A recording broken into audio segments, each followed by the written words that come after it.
മന്ദാരക്കാവിലെ പേലപുരം കാണാ എന്തട കുഞ്ഞാഞ്ഞേ നമ്മക്കും പോവേണ്ടേ.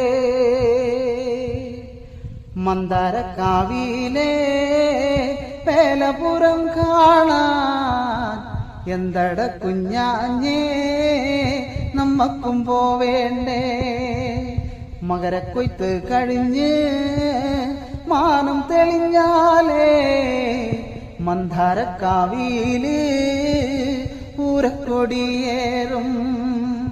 അടിയന്റെ കാവുകളും തൊട്ടടുത്താണേലും വേലയിറക്കമുണ്ട്, ഞങ്ങളെ കാത്തോളൂ. മന്ദാരക്കാവി